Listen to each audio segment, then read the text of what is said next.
Bien, jovencitos del primer grado de educación secundaria, esperando de que todos y cada uno de ustedes, al igual que sus familiares, se encuentren bien de salud. Saben muy bien de que estamos pasando por estas épocas de pandemia, donde seguramente con bastante precaución, con bastante cuidado, con bastante higiene y sobre todo quedándonos en casa, vamos a lograr superarla. Bien, el día de hoy vamos a comenzar con nuestras labores virtuales en el área de ciencias sociales. El día de hoy vamos a desarrollar el primer tema referido a los inicios de la historia, es decir, el estudio del pasado. Bien, vamos a comenzar. A manera de introducción, vamos a hacer referencia de algunas cuestiones con el cual nosotros vivimos todos los días. Seguramente ustedes en el transcurrir de su vida, cuando han estado caminando por las calles, han encontrado este tipo de pinturas. Este tipo de pinturas, por lo general los encontramos en las paredes, pero este tipo de pinturas, pues, han sido realizados por algunas personas. Esas personas lo habrán hecho con una determinada intencionalidad. Pero, ¿cómo se llama esas imágenes que en la actualidad vemos en las paredes? Seguramente muchos de ustedes ya se están imaginando unas posibles respuestas. Vamos a ver a qué hace referencia. Por ejemplo, estas imágenes en la actualidad son conocidos con el nombre de grafitis, ¿verdad? Ahora seguramente han redondeado mejor la idea. Son grafitis. Muchas personas realizan este tipo de imágenes con la finalidad de informarnos algo. A través de estas imágenes nos quieren decir algo. Pero la gran pregunta a todo esto es, ¿estos grafitis o estas imágenes solamente se habrán hecho en la actualidad? No creo. Vamos a ver si este tipo de imágenes, este tipo de grafitis se hicieron también en las épocas antiguas. Si es que nosotros vemos un libro de historia, por ejemplo, que hable de los primeros pobladores, tanto en el mundo como en América o en el Perú, vamos a encontrar imágenes como estas. Estas imágenes, pues, han sido dejados por los primeros pobladores, en este caso por los primeros pobladores del Perú. También estas imágenes son muy recreativas, nos quieren decir algo. Si es que ustedes analizan tanto en la actualidad como en la antigüedad, pues las personas nos querían decir algo, nos querían informar sus pensamientos, tal vez sus sentimientos, a través de estas imágenes. Pero este tipo de imágenes son conocidas, ¿no?, por los historiadores como pinturas rupestres. Bien, en conclusión, en la antigüedad las personas realizaban este tipo de imágenes con la finalidad de decirnos algo cuyo contexto cuyo título a esas imágenes se les conoce con el nombre de pinturas rupestres. Tanto en la actualidad como en el pasado, estas imágenes tendrán algún significado. Bueno, de acuerdo a los historiadores, nos dicen que estas imágenes que vemos en la actualidad y en la antigüedad es la expresión de las personas que los hicieron. Trataron de informarnos sus pensamientos o sus puntos de vista ante un determinado tema. Por ejemplo, en la actualidad vemos en esta imagen a un niño que no tiene nada en la mesa que comer, mientras tanto en la parte superior de su mesa vemos un balón de fútbol. Eso significa, ¿no?, a grandes rasgos, de que el fútbol hoy por hoy es una actividad considerada por muchos más importantes que la alimentación de muchos niños. Por ejemplo, ustedes sabrán que en el África hay muchos niños que se están muriendo de hambre, así como también en nuestro país. Pues eso es lo que tal vez habrían tratado de transmitir los autores. De la misma forma, estas pinturas rupestres nos informan algo. Acá hay imágenes de algunos animales con el cual convivían en ese entonces los primeros pobladores peruanos. Probablemente sea una imagen de caza, probablemente sea una imagen donde el ser humano, ayudado por otros animales, están cazando pues la presa de todos los días. Bien, bien, ahora veamos los inicios de la historia. Los inicios de la historia, en este caso, desde el punto de vista tradicional. Para ello es necesario considerar que gracias a la historia como ciencia se puede conocer de manera real el pasado, el presente y calcular el futuro. ¿Eso qué significa, jóvenes? Significa que gracias a la historia entendida desde el punto de vista científico, nosotros los seres humanos, a través de los historiadores, podemos saber cómo fue nuestro pasado. Entendiendo nuestro pasado, podemos entender cómo vivimos el día de hoy, es decir, nuestro presente. Y analizando nuestro presente, podemos calcular o prever nuestro futuro. Es por eso que la historia es de gran importancia porque nos ayuda a los seres humanos, jovencitos, a entendernos a nosotros mismos, a entender a las demás personas, a las demás culturas, para que de esa manera en el futuro pues tengamos un mundo cada vez mejor. Bien, los historiadores, por tal motivo, pues han dividido de manera tradicional a la historia de la siguiente forma.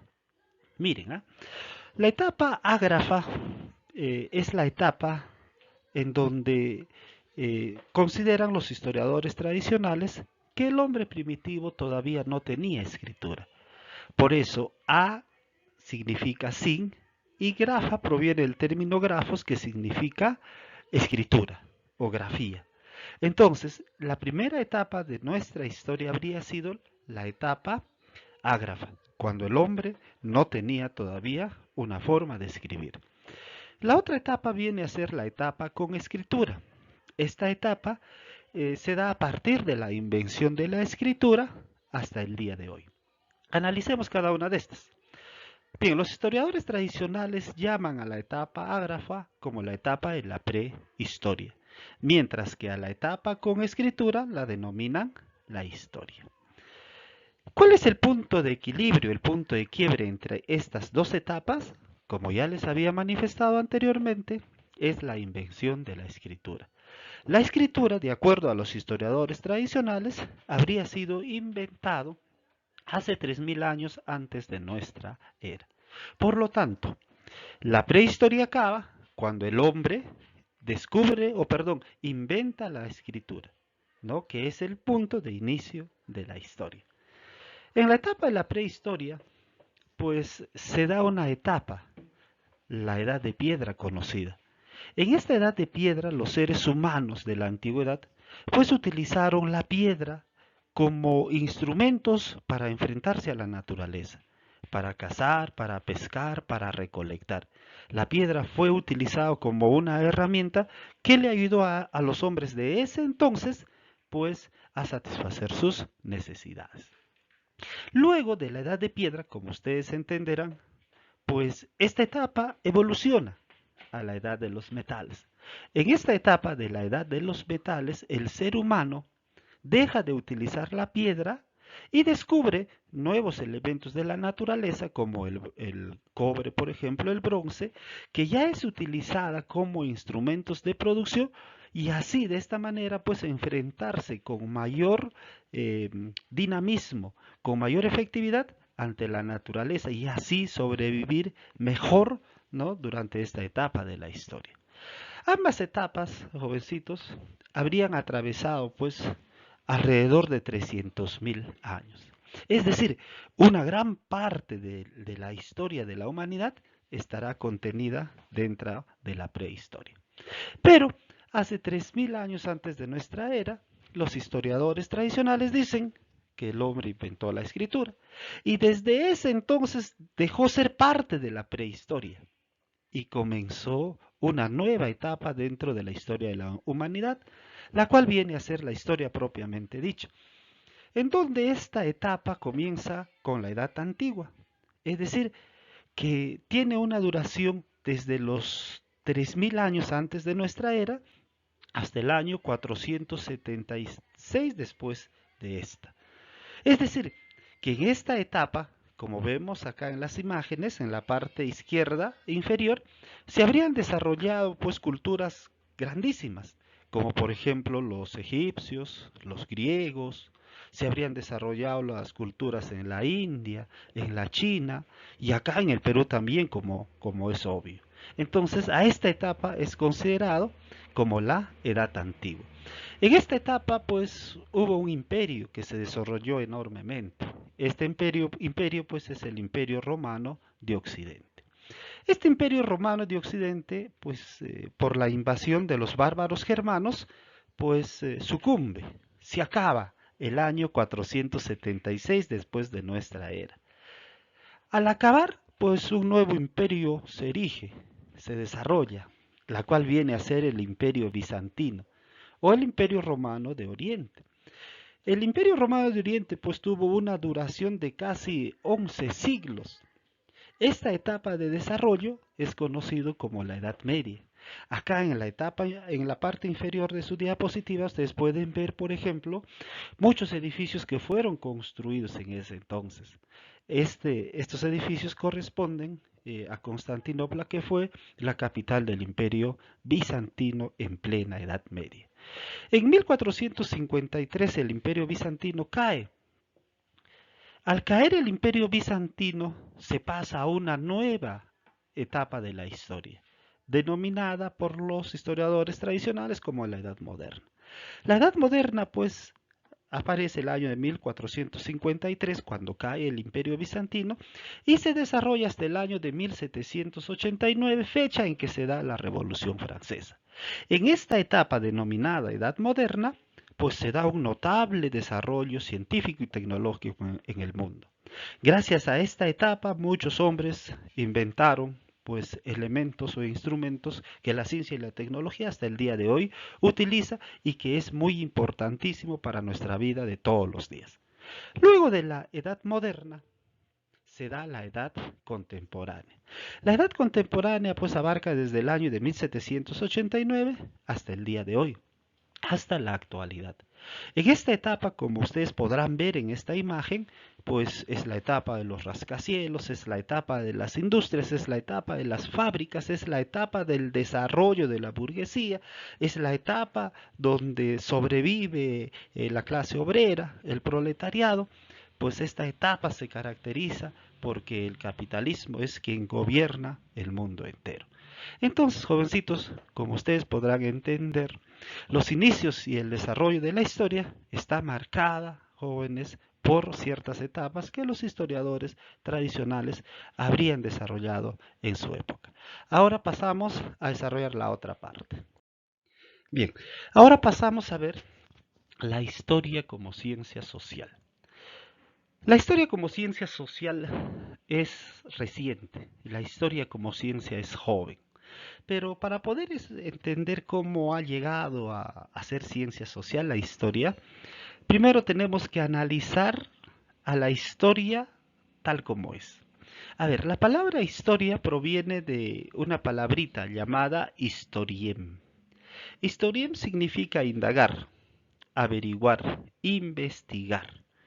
En otras palabras, un historiador que se dedique a hacer historia, como es lógico, tiene que indagar, tiene que investigar, tiene que buscar pruebas para que las teorías que plantee se vuelvan pues científicas o no. Uno de los personajes de la historia que comenzó a hacer historia casi científica fue el gran Herodoto. Es por eso que Heródoto es considerado como el padre de la historia. Bien, pero para poder entender la historia como ciencia social es preciso hacernos una pregunta, ¿no? Este niño de la edad de ustedes se pregunta, ¿cómo aparece y se desarrolla la historia? ¿Cómo aparece y se desarrolla la historia? Bien, mucho antes que apareciera la historia como ciencia social, sobre todo en el mundo antiguo griego, hubieron dos hombres espectaculares. Acá en la imagen ustedes lo pueden ver. Uno de ellos fue Homero y el otro es Siodo. A ver, estos personajes explicaban su historia mediante mitos y leyendas. Es decir, que ellos la historia lo explicaban a través de mitos, a través de leyendas.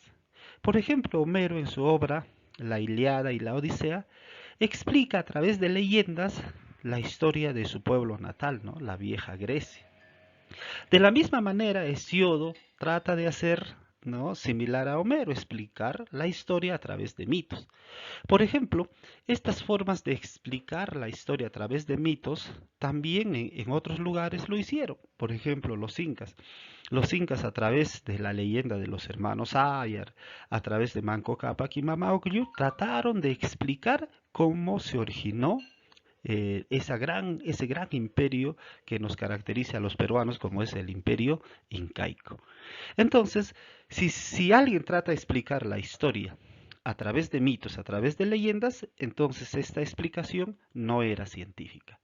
Pero luego, estas ideas fueron evolucionando, fueron desarrollándose, hasta que aparecieron historiadores ya entre griegos y romanos, ¿no? Entre ellos Herodoto y Tucídides, quienes explicaron la historia ya utilizando la razón y tal como sucedieron los hechos. Es decir, estos historiadores ya no explicaban su historia a través de mitos, de leyendas, sino a través de la explicación de los hechos tal como ocurrieron.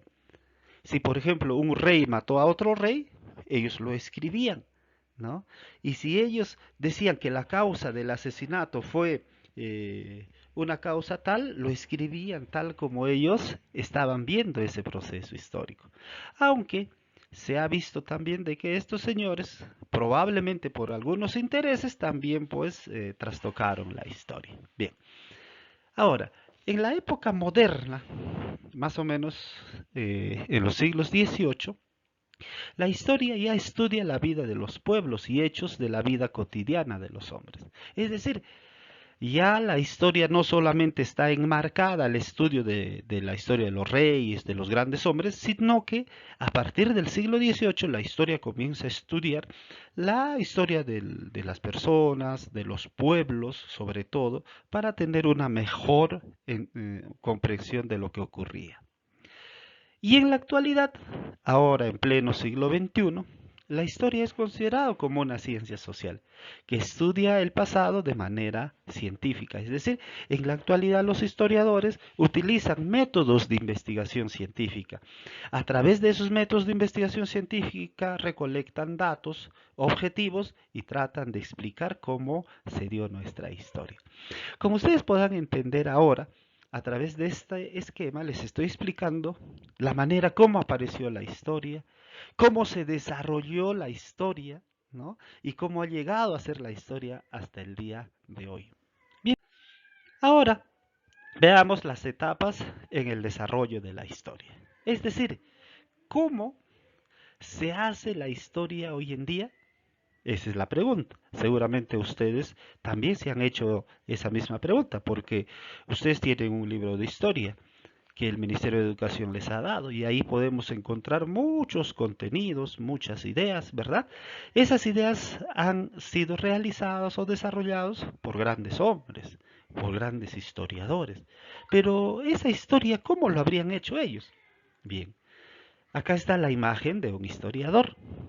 Los historiadores, antes de escribir un libro de historia, lo primero que hacen es hacerse ciertas interrogantes, ciertas preguntas. Y al hacerse ciertas preguntas, ellos van a elegir un tema de estudio. Es decir, ellos lo primero que van a hacer es simplemente ver lo que van a estudiar. Por ejemplo, si un historiador quisiera saber de dónde habrían venido los primeros pobladores del Perú, entonces se haría la siguiente pregunta. ¿De dónde vinieron los primeros pobladores del Perú? Entonces, esa sería su pregunta de inicio para poder desarrollar una investigación histórica. Ahora, luego de hacerse esa pregunta, ¿de dónde vinieron los primeros pobladores del Perú? Los historiadores van a investigar en función a esa pregunta. ¿Cómo van a investigar? Pues van a indagar, van a averiguar, irán a las bibliotecas donde van a encontrar pues libros de primera mano, se irán a algunos lugares donde van a encontrar restos fósiles, huesos antiguos, encontrarán cerámicas antiguas, es decir, tienen que pasar por una etapa de investigación. Luego de investigar, van a seleccionar fuentes útiles, es decir, Después de haber investigado en función a su pregunta de dónde vienen los primeros pobladores, encontraron huesos, cerámicas, entonces acá seleccionarán sus fuentes. Las fuentes que les van a servir lo pondrán a un lado y las fuentes que no les va a servir simplemente lo desechan. Van a utilizar solamente las fuentes útiles. Utilizando esas fuentes útiles, van a sintetizar y relacionar sus datos. Es decir, esas fuentes que les van a servir, que van a ser importantes, ya sea ya por su antigüedad, ya sea ya porque perteneció a un hombre de hace 12.000 años antes de nuestra era, entonces toda esa información lo recogerán y lo relacionarán con otros datos. Y al relacionar con otros datos saldrán pues conclusiones. Y esas conclusiones van a ser publicados, ¿no?, a través de un libro, a través de una revista, a través de un ensayo o a través de cualquier medio de publicación. Es así que, jóvenes, como ustedes se darán cuenta, pues el trabajo de un historiador no es cosa sencilla. El trabajo de un historiador pues requiere sacrificio, requiere dedicación. Parte porque se tiene que hacer una primera pregunta, luego investigar, indagar, luego seleccionar sus fuentes útiles, luego sintetizar los datos, relacionarlos y luego publicar un libro o una revista. Bien, jovencitos, es así como un historiador desarrolla pues contenidos, conocimientos en los distintos libros que encontramos nosotros. Bien, la historia, una ciencia interdisciplinaria. La historia, jovencitos, no se desarrolla solita. La historia se desarrolla a través de la ayuda de muchas disciplinas. Es decir, que la historia es una ciencia, pero como ciencia necesita de muchos ayudantes.